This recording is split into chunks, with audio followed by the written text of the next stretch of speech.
Journey Through Parenthood with Martina Bills. Brought to you by Southern Ohio Medical Center. Very good things are happening here. Good morning, everyone. I'm Martina Bills. Thanks for joining us here on the WSAZ Now Desk for Journey Through Parenthood. Today, we are talking about how to promote a safe learning environment for your child, no matter how old they are, especially when it comes to electronic devices. We know that kids are on electronic devices, whether they're at school, at home, pretty much around the clock these days, and those are connected to Wi-Fi and the internet and the World Wide Web of so much information. So we're talking to Dr. Suzanne Barchers with Lingo Kids about how to make sure your children stay safe no matter where they are when they're browsing the web.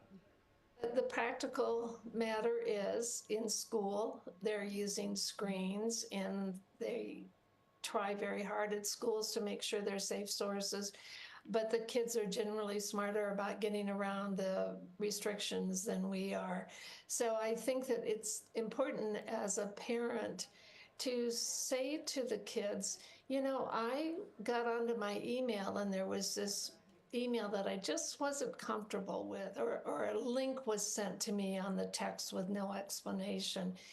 And I think share one where you blundered and say, you know, I clicked on that link and it was something that was very inappropriate. And boy, I backed out of that in a hurry.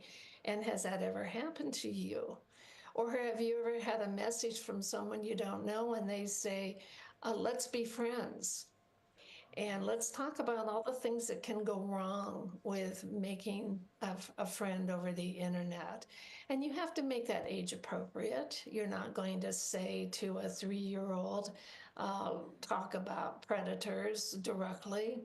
But you certainly are, and presumably a 3-year-old doesn't have access to the internet unless it's with a game.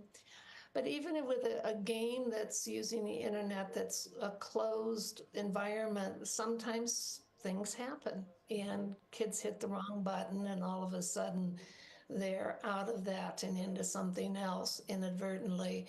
So I think you can be sure to put limits on it and also say to your children, especially as they get older, again, this is my responsibility for your safety.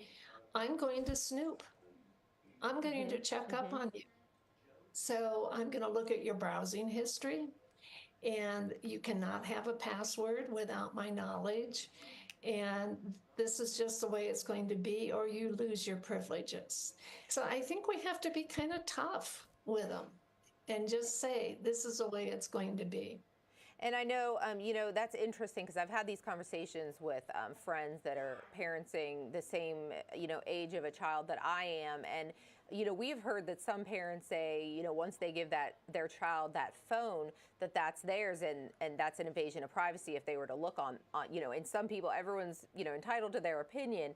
But, that comes into play with the safe learning environment right there. When you give a child a piece of a phone that has everything at its fingertips in this day and age, you have to protect them. Yes, and let's do a little delineation between invasion of privacy and checking someone's browsing history. Going in and making sure that they're not going into porn sites for older kids or something like that. That's sorry, I got a call coming in that I got to stop. That's okay. That's one thing that is an issue of safety. But that doesn't mean that you're going to scroll down and read all of their text messages. Now, if you see some text message that looks suspicious, then yes, you go in and bring your child over and say, we've got to talk about this.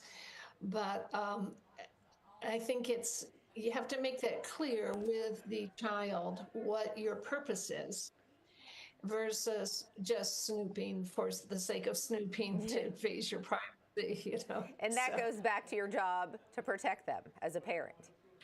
That's right. Yeah. It all kind of circles back around. Yeah, they may be mad, they may be annoyed with you, but kids want control on their lives in general. I had another grandchild story where one time she was having a meltdown and we were traveling and her mother was there. And I said, I'm just curious, all the year I taught you for COVID, you never had a meltdown. And when I travel with you alone, you don't have a meltdown. But when we're with a group, you fall apart sometimes. And she said, well, with you, it's 95% discipline. And she said, and with others, it's sometimes just easy. And I thought, and her mom and I talked about that when teachers or parents are just overwhelmed and so busy, they don't have the time for the discipline. But the kids really want the boundaries because there are no surprises. They know what's expected of them. And we get along great. We travel for weeks at a time and we laugh and do things together. But she still knows that there's that discipline there. It's within a framework and she can manage it. So Dr. Suzanne Barchers with Lingo Kids says kids want boundaries because they expect it. Then they know what to expect. And when it comes to, having phones in front of kids' faces at all times, those phones contain so much access to so many things out there. And once they have that Wi-Fi password, they are, they can access a lot of stuff. So Dr. Suzanne Barcher says, to make sure your child understands that you are going to snoop to keep them safe. That's the whole point of making sure your child is safe. That's your job as a parent, to keep your child as safe as possible. And check their browsing history, make sure you know their passwords. And something that she mentioned is making sure they don't friend people who they don't know. And it's something that I correlate with my job here at WSAZ with social media. People friend me on my personal social media pages that I don't know. And I tell my child, I don't know this person. They might think that they know me because of where I work, but I don't accept them on my personal page. That's why I have social media for work.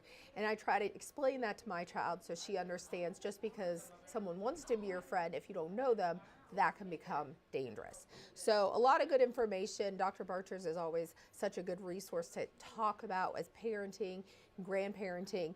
So if you ever want to reach out to me on social media, you can find me on Facebook, Instagram, and Twitter.